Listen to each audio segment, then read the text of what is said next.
Bharat, England జట్ల మధ్య జరుగుతున్న ఐదో టెస్ట్ మ్యాచ్లో టీమిండియా ఇంగ్లండ్ జట్టు 374 పరుగుల భారీ లక్ష్యాన్ని నిర్దేశించింది. ఈ నేపథ్యంలో ఇంగ్లండ్ ఫాస్ట్ బౌలర్ జో స్టంగ్ తమ జట్టు బ్యాటింగ్ లైనప్పై పూర్తి విశ్వాసాన్ని వ్యక్తం చేస్తూ టీమిండియాకు వార్నింగ్ ఇచ్చాడు. నాలుగో రోజు ఆట గురించి మాట్లాడుతూ జో స్టంగ్ ఇలా అన్నాడు. రేపటి ఆట చాలా బాగుంటుంది. మేము ఈ పరుగులను సాధిస్తే అది మాకు గొప్ప రోజు అవుతుంది. మాకు నమ్మశక్యం కాని స్థాయిలో అద్భుతమైన బ్యాటింగ్ లైనప్ ఉంది. భాగస్వామ్యాలను సరిగ్గా నిర్మించుకుంటే మేము ఎక్కడికైనా వెళ్లి విజయం సాధించగలం.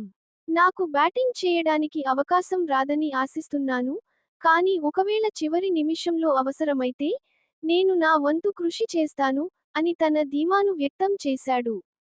ఈ మ్యాచ్లో England fast bowler Chris Woakes గాయం కారణంగా మొదటి రోజే వైదొలగడంతో ఇంగ్లాండ్ బౌలింగ్ విభాగం కాస్త బలహీనపడింది.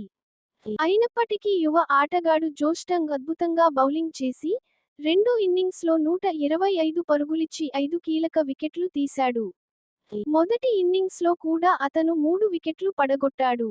అతనికి తోడుగా గస్ అట్కిన్సన్ రెండో ఇన్నింగ్స్లో 3 వికెట్లు తీశాడు. భారత్ భారీ లక్ష్యం. టీమిండియా తమ రెండో ఇన్నింగ్స్లో అద్భుతంగా ఆడి 396 పరుగులు సాధించింది. యువ ఓపెనర్ యశస్వి జైస్వాల్ 118 పరుగులతో అదరగొట్టాడు. ఇంకా వాషింగ్టన్ సుందర్ 53, రవీంద్ర జడేజా 53, ఆకాష్ దీప్ 66 అర్ధ సెంచరీలు చేసి జట్టుకు బలాన్ని చేకూర్చారు. మూడో రోజు ఆట ముగిసే సమయానికి ఇంగ్లాండ్ జట్టు 374 పరుగుల లక్ష్యంతో తమ రెండో ఇన్నింగ్స్ను ప్రారంభించి, ఒక వికెట్ నష్టానికి 50 పరుగులు చేసింది. ఓపెనర్ జాక్ క్రాలీ 14, ఆట చివరి బంతికి మహ్మద్ సిరాజ్ వేసిన అద్భుతమైన యార్కర్కు బౌల్డయ్యాడు. బెన్ డకెట్ 34 పరుగులతో క్రీజులో ఉన్నాడు. ఇంగ్లాండ్ జట్టు గెలవడానికి ఇంకా 324 పరుగులు అవసరమైన నేపథ్యంలో మ్యాచ్ చివరి రోజు ఆట తీవ్ర ఉత్కంఠను రేకెత్తించింది.